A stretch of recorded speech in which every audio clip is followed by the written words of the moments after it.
چلیے آج حسین کربلا میں آ رہے ہیں. اللہ آپ کی آوازوں پہ رحمت نازل فرمائے. تکلف کر کے نہیں روئیے گا. جب آپ کی آوازیں بلند ہوتی ہیں ائمہ دعا دیتے ہیں. میرے مولا مدینہ چھوڑ چکے ہیں. اللہ کسی کو وطن نہ چھڑوائے، اور ایسے وطن نہ چھڑوائے جیسے حسین نے چھوڑا ہے.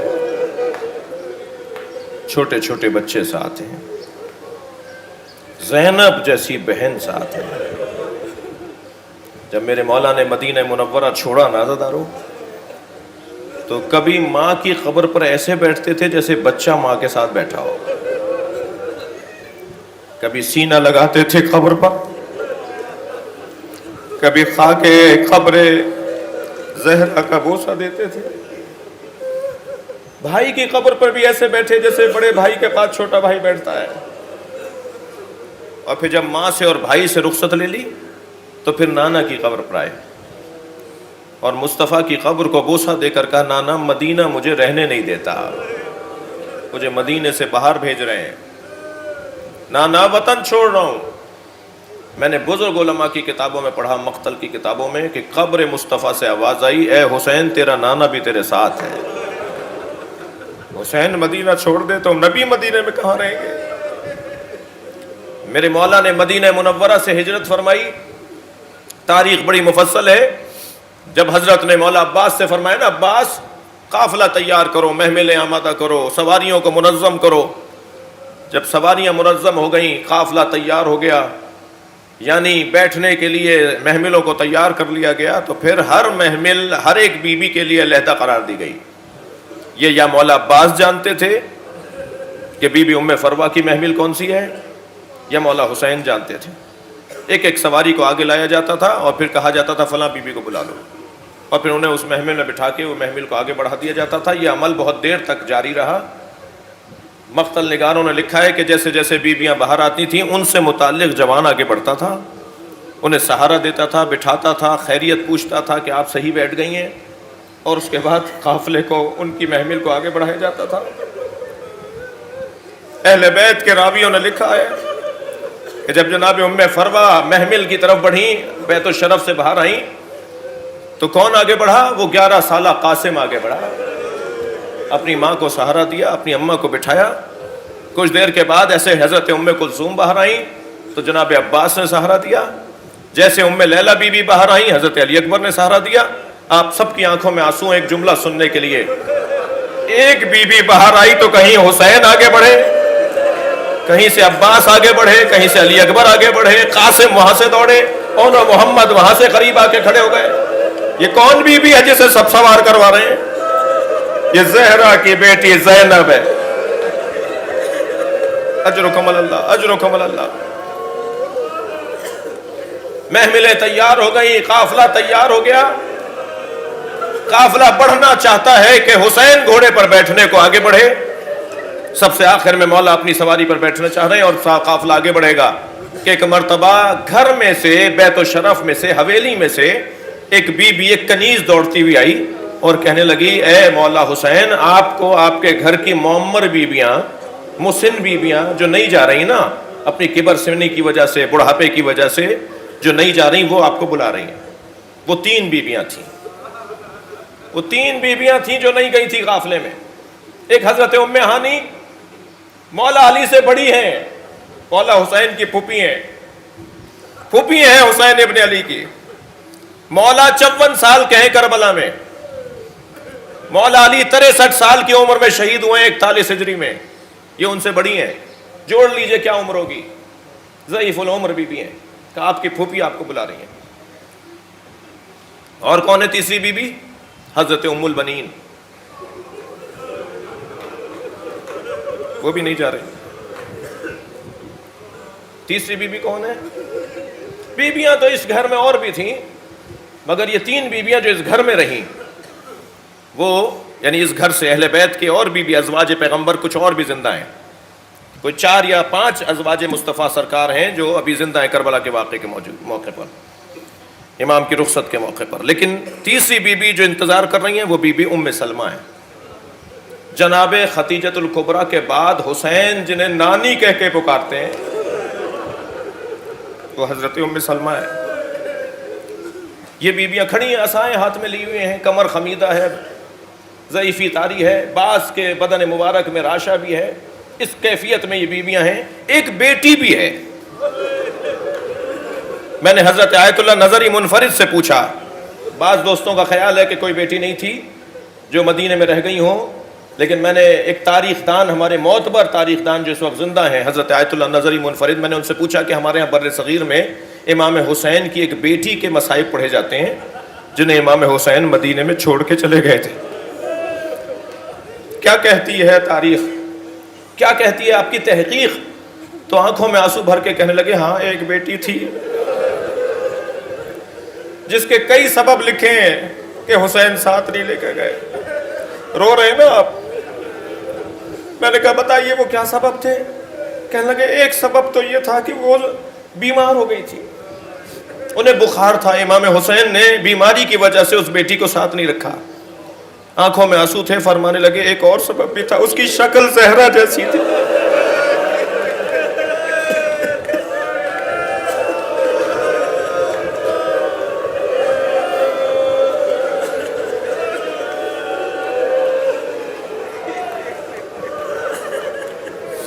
مجھے معاف کیجیے گا, مجھے تاخیر ہو رہی ہے, بس دو منزلیں اور لے لیجئے. میرے مولا گھر میں داخل ہوئے بیت الشرف میں, بیویاں کھڑی ہوئی ہیں. آگے بڑھ کے سلام کیا, بی بی ام سلمہ کو سلام کیا, نانی مجھے آپ نے بلایا ہے. فرمایا حسین تمہارے نانا نے, تھکیں گے نہیں جنہیں رونا آ رہا ہے, تمہارے نانا نے یہ شیشی مجھے دی تھی, اس میں خاک ڈال کر, یہ خاک دیکھ رہے ہو, تمہارے نانا نے مجھ سے کہا تھا جب یہ خون میں تبدیل ہو جائے تو سمجھنا میرا حسین مارا گیا. اے حسین تمہارے جانے کا انداز بتا رہا ہے, یہ وہی سفر ہے جس میں تم مارے جاؤ گے. میرے مولا 2 قدم آگے آئے اور فرمان لگے, نانی یہ وہی سفر ہے, نانی یہ وہی سفر ہے, اس سفر میں مار دیا جاؤں گا. تو سنیں گے؟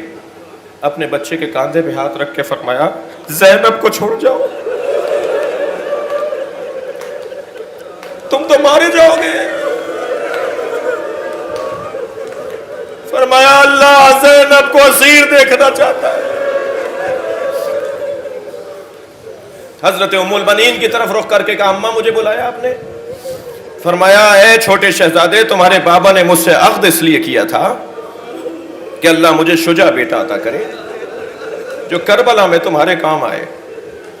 میں کبھی کبھی سوچتی ہوں کہیں عباس وفاداری میں کوتاہی نہ کر جائے, تمہارے بابا کی آرزو کہیں پوری نہ ہو. عقب میں حضرت عباس کھڑے تھے, آواز دے کر کہا عباس قریب آؤ. مولا عباس قریب آئے, فرمایا اپنی ماں کو اپنی وفاداری کا یقین دلاؤ. عجب نہیں, مولا عباس نے قدموں پہ ہاتھ رکھے ہوں اپنی ماں کے اور فرمایا اماں, اور جو جملہ فرمایا یہ فرمایا اماں اگر 70 مرتبہ مارا گیا اور مار کے اٹھایا گیا, 70 مرتبہ مارا گیا, تب بھی حسین سے بے وفائی نہیں کروں گا, حسین کا ساتھ چھوڑ کر نہیں جاؤں گا.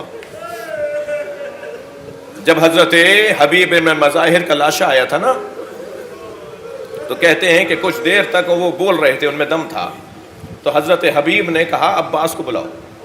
وہ آخری لمحے میں, تھکے نہیں اگر رونا آ رہا ہے تو, میں بس 2-4 جملے کہوں گا. آخری لمحے میں حضرت حبیب نے بلا کر کہا عباس کو بلاؤ. جب حضرت عباس قریب آئے نا, فرمان لگے حسین کو چھوڑ کے نہیں جانا. تو مقتل کا جملہ ہے کہ جیسے ہی حبیب نے کہا نا حسین کو چھوڑ کر نہیں جانا, تو حضرت عباس سے انگڑائی لی, جو آپ کے بدن پہ لوہا تھا نا وہ ٹوٹ کے گرا, اور ایک جملہ کہا حبیب اب تو شجعونی مثل ھذا اليوم, تم مجھے شجاعت نہیں بتاؤ, میری ماں نے مجھے عباس کو وفاداری سکھائی ہے, میں بے وفا نہیں ہوں, میں حسین کو چھوڑ کر نہیں جاؤں گا. پھر حضرت ام ہانی کی طرف دیکھا, اپنی پھوپھی کی طرف, اماں آپ نے بلایا تھا؟ فرمان لگی ہاں حسین, ہماری حویلی کا پرانا دستور ہے, ہمارے گھر کا پرانا انداز ہے کہ جب کوئی مصیبت آنے والی ہوتی ہے تو 1-2 دن پہلے سے ہماری حویلی میں بسنے والی جناتنیاں رونا شروع کر دیتی ہیں. کل رات سے مجھے جناتنیوں کے رونے کی آوازیں آ رہی ہیں. فرمایا یہ میرا نوحہ پڑھ رہی ہے، یہ میرا ماتم کر رہی ہے۔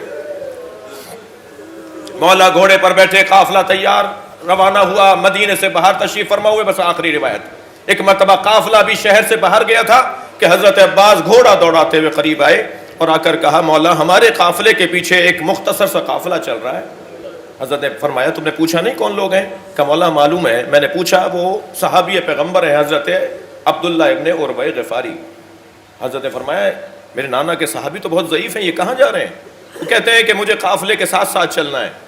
امام نے فرمایا عباس مجھے لے کے چلو۔ امام نے گھوڑا اپنا موڑا، پہنچے تو کیا دیکھا؟ 3 سواریوں پر مشتمل قافلہ ہے۔ ایک ان کا بیٹا ہے گھوڑے پہ بیٹھا ہے، ایک غلام بیٹھا ہے اور خود وہ اپنے سواری پر بیٹھے ہیں۔ 3 سواریوں پر مشتمل قافلہ ہے اور حضرت عبداللہ ابن عروہ غفاری اتنے ضعیف ہیں کہ کمر ان کی جھکی ہوئی ہے، جی بھویں ان کی سفید ہیں اور ایک مرتبہ بڑھاپا ان کے بدن پہ طاری ہے۔ آگے بڑھے تو انہوں نے حسین کو آتے ہوئے دیکھا تو گھوڑے سے اتر گئے۔ آگے بڑھ کر امام حسین نے گلے لگایا، فرمایا نانا کے صحابی اس بڑھاپے میں کہاں کا ارادہ ہے؟ کہاں جانا چاہ رہے ہیں آپ؟ فرمانے لگے حسین تم چھوٹے تھے، نبی خطبہ دے رہے تھے، تمہارا کرتا تمہارے پیروں میں الجھا، تم زمین پر گرے، نبی نے ممبر چھوڑ دیا، گود میں لا کر تمہیں اپنے ساتھ بٹھایا اور سارے مجمع سے خطاب کر کے کہا ہے میرے صحابیوں حسین کو اچھی طرح دیکھو، اگر یہ مدینہ چھوڑے اور اس کے ساتھ اس کے بچے ہوں اور تم میں سے کوئی زندہ ہو تو دیکھو حسین کا ساتھ نہ چھوڑنا، میرے حسین کی مدد کے لیے ضرور جانا۔ کہا حسین میں بوڑھا ضرور ہوں مگر مجھے نبی کی وصیت پہ عمل کرنا ہے، میں تمہاری مدد کے لیے تمہارے پیچھے پیچھے چل رہا ہوں۔ امام نے گلے لگایا، پیشانی کا بوسہ دیا، فرمایا چلیے ہمارے قافلے میں چلیے۔ کہنے لگے نہیں حسین کچھ فاصلے پر چلوں گا، تمہارا قافلہ آگے چلے گا میرا قافلہ پیچھے چلے گا۔ امام نے فرمایا آپ بزرگ ہیں، آپ ہمارے ساتھ چلیے، علی اکبر آپ کی خدمت کریں گے، عباس آپ کی خدمت کریں گے۔ تو ہاتھوں کو جوڑ کر کہنے لگے اس قافلے میں کیسے چلوں جس میں زینب کی سواری ہے؟ میں کہوں گا عبداللہ ابن عروہ غفاری سے بڑا ادب کیا تم نے زینب کا۔ 11 محرم کو ہوتے تو دیکھتے نبی کی بیٹی چادر مانگتی رہ گئی، کوئی نہ تھا جو یہ کہے کہ یہ علی کی بیٹی نبی کی نواسی زینب کبریٰ، الا لعنت اللہ علی قوم الظالمین۔ یا اللہ ان آوازوں پر رحمت نازل فرما، رونے والوں کی توفیقات میں اضافہ فرما، امام زمانہ کے ظہور میں تعجیل فرما۔ ربنا آتنا فی الدنیا حسنۃ وفی الآخرۃ حسنۃ وقنا عذاب النار۔ الہی و سیدی و مولائی اغفر لأولیائک۔